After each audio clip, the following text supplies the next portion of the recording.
Muchachos, buenas tardes. Vamos a hacer una clase de apoptosis muy importante. Esta clase me parece súper entretenida.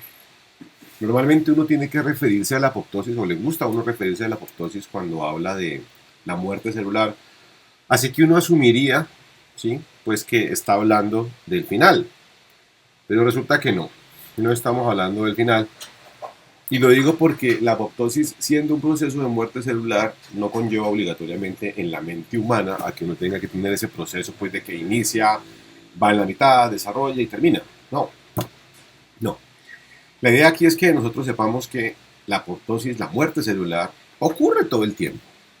¿Sí? No es una finalidad como tal de un proceso, es parte de la vida y a propósito absolutamente necesario. Entonces, eh, hemos tratado de lograr, esta clase es una clase muy interesante, hemos tratado de lograr con imágenes clásicas, ¿sí? Sobre todo para que uno conciba cómo las células en los diferentes procesos pues, pueden permitir ese tipo de acontecimiento. ¿Listo? Esta imagen de Getty Image, que es una base de datos gigante de imágenes, pues está mostrando lo que se llaman los famosos cuerpos apoptóticos, ¿no? Donde la membrana en orden va armando esas subdivisiones membranales y esto finalmente pues va a producir la muerte, pero pues no se ve un estado de explosión, no se ve un estado de lisis. Ok. En general, los organismos multicelulares, los animales complejos, ¿sí? Pasan o todo el tiempo experimentan apoptosis, porque esto permite, entre otras cosas, mantener las tasas de recambio celular, ¿sí? Constantes, y también permiten que nazcan nuevos tejidos y también que se implanten, en el caso, por ejemplo, de la implantación humana, del embarazo humano, nuevos tejidos. Hay muchos ejemplos donde uno puede ver la potencia de lo que es la apoptosis. Y esto en últimas genera ese control biológico que hace el ADN sobre la cantidad de células y por tanto tejidos, ¿sí? Que deben de mantenerse para que el órgano cumpla una función fisiológica. Es decir, como lo que estamos viendo es un propósito, es un trabajo netamente deseado, este trabajo biológico. Y es deseado porque pues en caso de que no ocurra, ¿sí? Pues se pueden presentar anomalías, los tumores son anomalías, pero podríamos nosotros controlar el crecimiento, ¿sí? Inusitado, por ejemplo, de un tejido y volver a la normalidad de ese tejido, ¿listo? O eventualmente, ¿sí? Podríamos detener esa transgresión en cantidad de células para disminuir el riesgo de que ese tejido pudiera ocasionarnos un problema, ¿vale? Eh, la división celular, por tanto, es un mecanismo que está regulado, ¿sí? Por eh, la apoptosis, ¿listo? Y por eso es que empezamos a trabajar con lo que se conoce como la famosa muerte celular programada. Hay unas características que me parecen importantes comparar en este momento. La apoptosis involucra o tiene que ver con lo que son reacciones generadas por enzimas, por ejemplo. ¿Sí? La necrosis no, si queremos comparar los dos procesos. Aquí el DNA, por ejemplo, sí, se degrada, pero aquí se rompe literalmente. Nosotros aquí tenemos que no se desintegra completamente la membrana, pero en la necrosis sí, en la apoptosis yo puedo literalmente separar, disgregar, sería una traducción, no sé si es muy buena, lo que constituye la membrana nuclear, que es lo que sostiene el DNA y el nucleoplasma para que la célula siga siendo célula, mientras que en la necrosis eso no ocurre, ¿sí? Podemos afectar pocas o inclusive una célula en la apoptosis, mientras que en la necrosis tenemos cantidades, capas de células. En la apoptosis, siendo esto vías mediadas por caspasas, ¿sí? Que son unas proteínas enzimáticas importantes, pues dependemos entonces, por ejemplo, de transporte activo o en general de hidrólisis de ATP. Es un proceso activo porque demanda rompimiento de moléculas energéticas, mientras que aquí, pues el proceso se da de forma pasiva, pero sin control. Entonces, no me cuesta energéticamente, pero no tengo control en lo que hace extremadamente peligroso, que ustedes ya conocen. Las células, por ejemplo, cuando se hace este tipo de proceso de reconocer una célula inmune a la otra, pueden controlarse y entonces sabemos, ¿sí?, que se pueden degradar y se reutilizan los componentes de la membrana, las proteínas, todo lo que tenga la célula, mientras que si aquí se ingesta por fagocitos, pues eventualmente él podrá sacar algo de ahí, pero realmente se trata de controlar algo que no tiene un control, por así decirlo, ¿sí? Y eso mismo hace que en la necrosis, pues yo expela, saque todo el contenido que no se debe de sacar, mientras que en la apoptosis no. Y eso permite a su vez también que cuando, como lo mostramos en la primera imagen, se genere un cuerpo celular por apoptosis, ¿sí? Entonces aquí específicamente, pues podamos nosotros generar estos fragmentos celulares como cuerpos apoptóticos, mientras que no ocurre esto en la necrosis, porque pues toda la célula se puede erizar. ¿Listo? Ok. Entonces, con base en esto, vamos a mm, trabajar, vamos para otros conceptos importantes. Ahí, por favor, quiero que vean ustedes las diferentes formas que pueden aducirse al proceso apoptótico, ¿sí?, o al proceso de macrofagia, que es ingerir células, o al proceso de necrosis, porque pues es algo que nos gusta mostrar, ¿sí? Y pues vemos diferencias fundamentales, porque se ven diferencias fundamentales entre la imagen A, la imagen B, ¿sí?, y la otra imagen, que es la imagen C. Un segundito.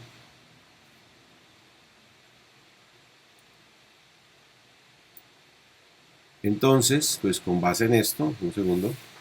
Bueno, y entonces, como les decía, pues aquí se ven los tres cuerpos, el cuerpo de lo que se genera por cuando hablo pues de los cuerpos apoptóticos, o cuando hablo de la macrofagia, o cuando hago pues esta salida sin control de lo que significa el proceso de la necrosis, y pues se pierde la integridad celular, que en últimas es lo que yo creo que nos importa para una función. Los mecanismos tienen que ver con un tipo de proteína especial a propósito, ¿sí?, que logra generar a partir de unos residuos importantes de cisteínas, cortes de tipo lítico en otras proteínas. A propósito, si ellas no pueden hacer el corte sobre la unión peptídica en otras proteínas, que es lo que básicamente hace la apoptosis, promueven a que las otras proteínas también lo hagan. ¿Listo? Y por eso hablamos de que ellas pueden clivar o pueden romper, ¿sí?, proteínas celulares que son claves. Es decir, proteínas de tipo constitutivo, ¿sí?, y esto es importante, o también podríamos hablar de que son de tipo constitutivo genéticamente hablando.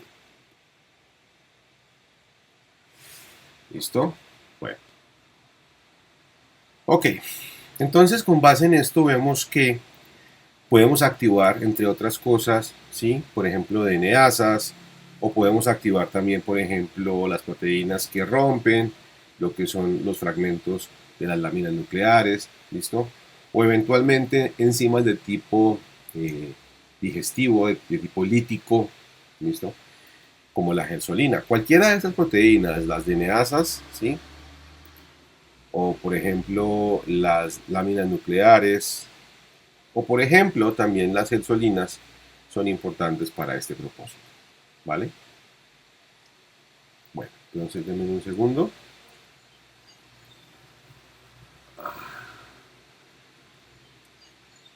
Ok. Bueno, listo. Entonces, ya sabemos que o ellas directamente o de forma indirecta pueden promover la muerte celular porque ayudan a que se degraden los tejidos, porque ayudan a que se degraden las proteínas constituyentes. Aquí vemos entonces parte de lo que es la membrana nuclear en cualquier célula. Es la misma membrana, no es una membrana doble, sino que se pliega sobre sí misma para generar lo que se conoce como un poro, este espacio.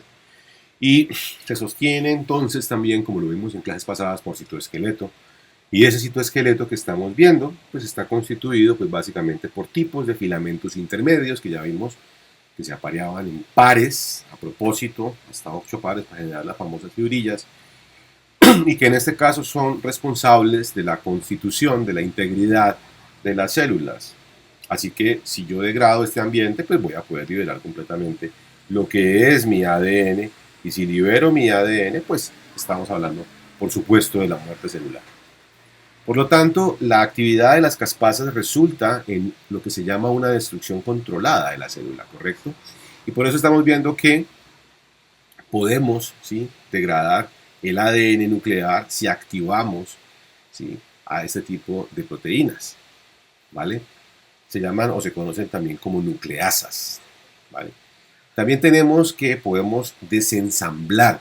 O sea, aquí hay una palabra que yo pienso que sí vale del español, el núcleo, porque pues básicamente fragmentamos a la nucleína, a la laminina, perdón, del núcleo. Y eso hace que si no hay lámina, pues no tenga sostenimiento como tal, no hay soporte literal, ¿sí?, andamio como tal de lo que es la membrana nuclear, y pues esta colapsa el núcleo, ¿vale? Y en últimas también una función que ha sido catalogada como si fuera una especie de cuchilla, en ese término de la caspasa, vemos entonces enzimas de tipo digestivas, en este caso de actina de nuevo, y hablamos entonces de un desensamble de las proteínas del citoesqueleto, específicamente o especialmente de la actina. ¿Por qué hablamos de que la apoptosis es necesaria?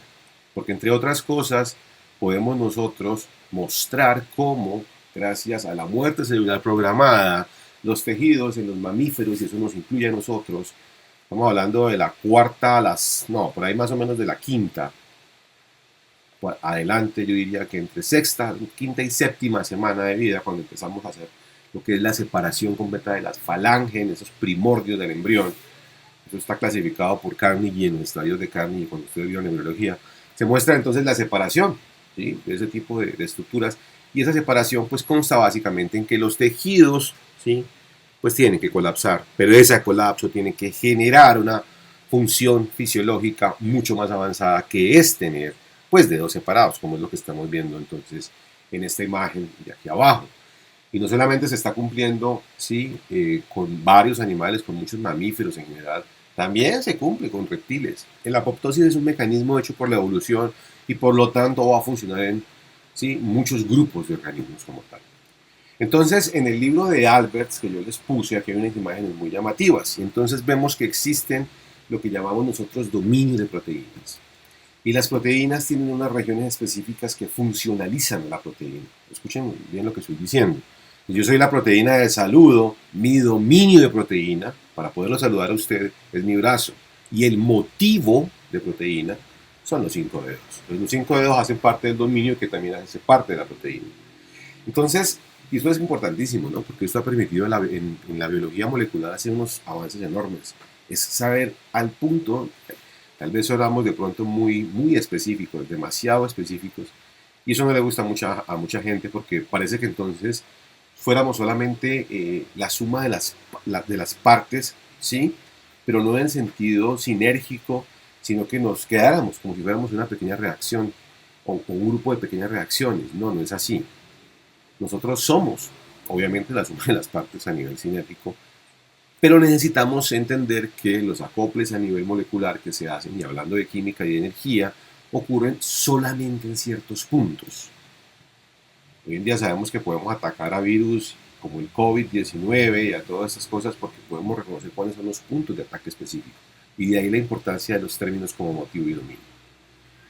En esta caspasa, que son caspasas que inician los procesos como la 8 y la 9, o caspasas iniciadoras, tenemos aquí un dominio adaptador, ¿sí?, a la proteína como tal. Aquí lo estamos pintando de azul, y tenemos un dominio físicamente lítico, que es el dominio de la proteasa. Dentro de ese dominio hay un subdominio, podríamos decirlo, que son los sitios, ¿sí?, de rompimiento o sitio de rotura, ¿vale?, y que se tienen que activar. Por lo tanto, lo que ustedes están viendo en este momento, que es la caspasa completa 8-9, se encuentra de manera inactiva. Son monómeros inactivos. Cuando nuestras células perciben, y eso también ya lo vimos cuando estuvimos hablando sobre señalización, miren cómo hemos podido ir en las clases que han visto conmigo, con Andrés Zúñiga, sumando, ¿sí?, de forma secuencial los diferentes temas. Entonces, Aquí estas señales, que ya las vimos en señalización, se vuelven muy particulares, muy importantes, porque también en este caso, este ligando va a ser, no puede ser un mitógeno necesariamente, puede ser una proteína adaptadora, pero va a ser de todas formas una señal, un ligando, y se conocen como proteínas adaptativas o adaptadoras, no sé cómo se llama la traducción. En todo caso, si se dan cuenta, aquí tengo azul y azul por una razón, y es porque se pueden acoplar entre ellas, allá lo que les atrae. ¿Listo? Entonces, con base en esto, lo que vemos a propósito es que se produce una dimerización, que es armar un cuerpo con dos partes, básicamente, ¿sí? Y eso conlleva a que se produzca un rompimiento. Entonces vemos cómo la proteína adaptadora, que está funcionando en este momento como si fuera una señal, se une a las subunidades inactivas monoméricas de la caspasa y logra que estos subdominios en verde oscuro, donde se encuentran los elementos o los aminoácidos que pueden generar el rompimiento, se activen. Esto se llama una subunidad pequeña. Y cuando se activa el dímero, porque se pudieron unir los dos monómeros, porque se pudieron acoplar a la señal, entonces tenemos una caspasa activa. Esa caspasa activa, entonces ya va a cumplir una función particular y entonces podemos decir que las caspasas ejecutoras, ¿sí? Como tal, y en este caso pueden ser tipos caspasas como la 3, que es muy llamativa, la 6 o la 7, pues pueden ejercer una función catalítica directa, ¿vale? Como sería lo que estamos hablando. No podría haberse dado este proceso si no hubiese una caspasa iniciadora que se activara y que a su vez active la catalítica. ¿Vale? Entonces, como están viendo, no he dejado de hablar de señalización porque tengo un proceso donde estoy conectando de manera acoplada cada uno, ¿sí?, de los puntos que me debe conllevar a que tenga finalmente a la caspasa funcionando y pues posteriormente a la apoptosis. Entonces, de estas, de la 8 a la 9, paso a las ejecutoras como 3, 6, 7 y finalmente entonces tengo yo mi caspasa activa. Y ya con esto tengo rompimiento en diferentes tipos de sustratos, ya sea citoesqueleto, bueno, otro tipo de proteínas, ya sea activar, por ejemplo, las nucleasas o proteínas, por ejemplo, que hacen cortes como las hexolinas, bueno, todas esas proteínas. Es decir, tengo múltiples substratos donde se puede producir, ¿sí?, ese rompimiento y por lo tanto se me va a generar lo que es el proceso de la apoptosis.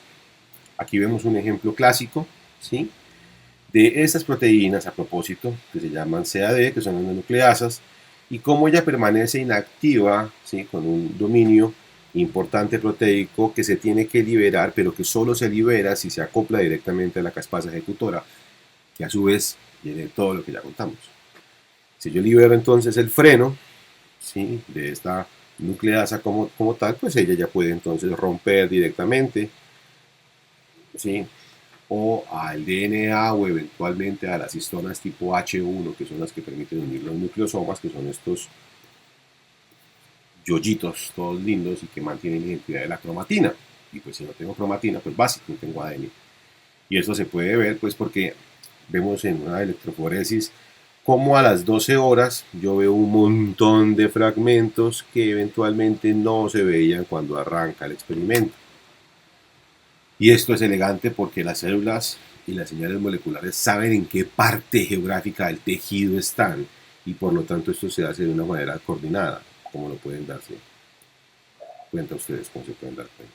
Y esto es un ejemplo característico de cómo logra una caspasa tipo 6, por ejemplo, activar una endonucleasa, como le conocen a estas enzimas.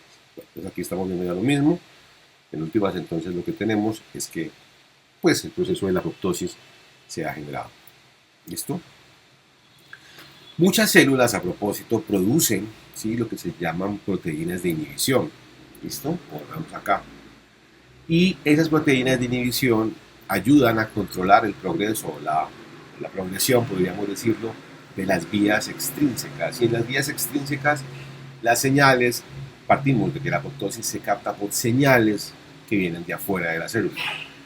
Ojo con esto, la vía intrínseca, en últimas, ¿sí?, necesita una señal externa, pero la respuesta se está dando al interior. En la vía externa, la respuesta procede del exterior, ¿sí? En últimas, pues voy a afectar a la célula, no importa. Y de hecho hay muchos tejidos y muchas células donde necesito el acople de los dos tipos de señales para que esto ocurra, ¿vale? Entonces, aquí estamos viendo algo que es, estamos viendo en esta apoptosis, a propósito, en esta clase de apoptosis, estamos viendo los elementos súper clásicos de ella. Se conocen muchas más cosas hoy en día, pero estamos viendo, sí, el fundamento completo. De los tejidos que más utilizan el mecanismo de muerte programada celular, sí, es el tejido inmune, el sistema inmune como tal. El sistema, diríamos nosotros. Entonces, aquí vemos un linfocito, que puede ser un linfocito eh, tipo T, que lleva entonces un ligando, ¿sí? Ese ligando, que son proteínas también de membranas, puede hacer, y ya lo vimos también cuando estábamos hablando de señalización, un tipo de unión directa, ¿se acuerdan? Entre una célula y la otra, una célula se convierte, toda la célula, no está generando una señal, sino que ella es toda la señal, ella es la señal completa, por así decirlo. En esta proteína, en esta molécula, en esta célula señal, que no es una sola molécula, que se acopla a una célula que tiene un receptor para ella. Y entonces se va a producir este acople. Pero para que este acople funcione y se genere, ¿sí?, un producto o se genere una reacción, necesitamos de más elementos. Entonces, ya sé que tengo que tener un ligando, ya sé que voy a tener entonces un receptor. Estos receptores, a propósito, que se conocen como receptores Fas, ¿sí?, que son básicamente cuerpos triméricos, son muy importantes porque ellos provocan a que se me active básicamente lo que es las caspasas iniciadoras para que se activen las caspasas ejecutoras. Esto es un sistema de relevo completo.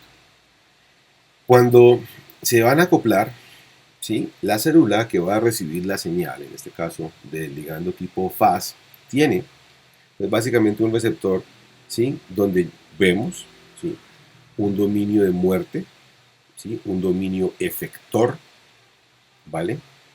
Y pues obedece o tiene que ver con este nombre, con el nombre de FAT, ¿sí?, que es el nombre que recibiría esa proteína. FAT quiere decir Fast Death Receptor, ¿vale? Es decir, es la proteína, pues como tal, que se va a acoplar al receptor membranal, ¿sí?, tipo Fas, que está acoplando, ¿sí?, directamente al ligando tipo Fas. Entonces, estamos viendo, pues yo diría que tres elementos importantes. Este es uno, este es dos, y este, por supuesto, es tres. Y necesitamos, ¿sí?, necesitamos la conjunción de los tres elementos para que se pueda producir el efecto. Entonces, me adapto al receptor tipo Fas por el dominio de la muerte, yo proteína, ¿sí?, FAT. Puedo adaptar mi dominio efector de la muerte, ¿sí?, porque me puedo unir a ese dominio efector de la muerte que tiene la caspasa que va a iniciar el proceso. En este caso, la caspasa de iniciación, que es la tipo 8. Y genero lo que se llama un disco. En el disco ya tengo sumadas la acción de cada una de esas proteínas. ¿Listo? Ok. Y si eso ya se dio, ¿sí?, se puede clivar la región de la proteína o el dominio, ¿sí?, que va a activar la caspasa ejecutora, y aquí lo estamos viendo, lo estamos pintando de verde. Y gracias a eso la caspasa 3 o la caspasa 6 o la caspasa 7 pues pueden actuar ya sobre su blanco en particular y generar apoptosis. ¿Vale?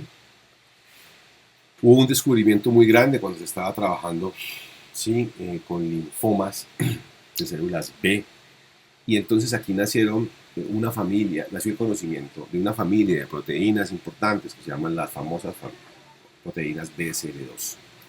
Estas proteínas son fascinantes, yo diría, ¿sí? Se conocen como familia de proteínas antiapoptóticas, BCL2. Lo que estamos viendo aquí, ¿listo? Y ellas incluyen a la mismísima BSL2, ¿sí? Aquí hay una de ellas que es prima hermana, que es la BCLX, ¿sí? Las que son, bueno, ya vamos a ver algunas ahorita, ¿sí?, que comparten en general, yo diría que más del 60-70% de la estructura y secuencia de sus aminoácidos, pero que en las variaciones que quedan del 30-40% generan familias de proteínas. Y es muy elegante porque cuando veamos un poquito adelante con muñequitos muy simples, pues ya les hablé, ¿no? Imagínense pues la proteína, saludo a Andrés Zúñiga, ¿sí? Con su dominio, que es este, ¿vale? Que es el brazo, y con su motivo, que es la mano. Y cuando empezamos a ver que las variaciones de ese 30-40% de toda la constitución de ella son las que, perdón, generan las proapoptóticas, vemos cosas muy llamativas. Y la naturaleza hace cambios de ese tipo, son supremamente llamativos ese tipo de cambios. Entonces, cuando hablamos de proteínas, ¿sí? Antiapoptóticas BSL2, obligatoriamente estamos hablando, ¿sí? De proteínas proapoptóticas. Entonces, lo que vemos aquí es lo siguiente. Tenemos dos vías.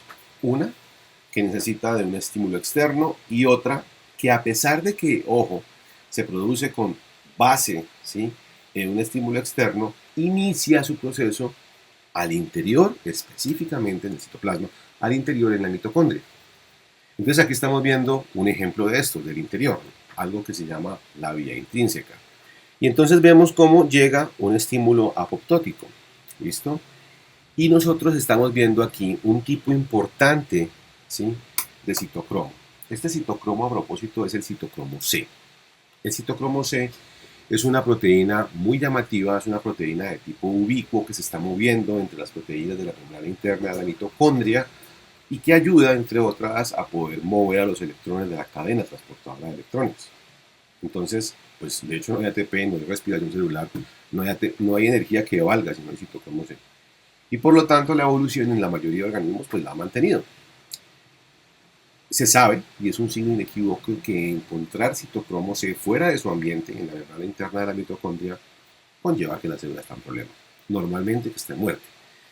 Entonces, si se libera el citocromo C, se produce, ¿sí? La activación de lo que yo quiero ver, lo que vamos a llamar como un apoptosoma. Para eso, entonces lo que hacemos es que empezamos a unir proteínas como la APAF tipo 1, ¿sí? Que son proteínas que pueden acoplar la estructura que tiene el citocromo C. Cuando se activa APAF, ¿sí? Se genera lo que se llama la activación de un dominio CART. Cada una de esas siglas pues, es el resumen completo de lo que hace la proteína. Y cuando se libera entonces o se activa más bien este dominio CART de la proteína APAF1 porque ha acoplado al citocromo C, se genera este disco que se conoce como un apoptosoma. Y este apoptosoma, para volverse activo, entonces va a requerir una de estas caspasas, ¿sí? Y esta caspasa, como es la caspasa 9, es una caspasa súper importante, ¿sí? Lo que hace es que tiene un dominio CART súper similar, por supuesto, al dominio CART que tiene la APAF1 y pues se puede acoplar entre ellas, o se pueden acoplar entre ellas. Cuando se ha logrado hacer esto, también se le conoce como el disco de la muerte, ¿sí? La activación de la caspasa 9 conlleva a que se clive o se produzca el rompimiento, ¿sí? De la estructura que conlleva la activación de las caspasas ejecutoras, como la 3 o la 6, ¿sí? O la 7. Entonces, ahí, si se activa este disco de la muerte, ahí ya tenemos otro proceso de apoptosis importante liderado por este tipo de proteínas. ¿Vale? Bueno, entonces, pues estamos viendo, ¿no? Estamos viendo este proceso.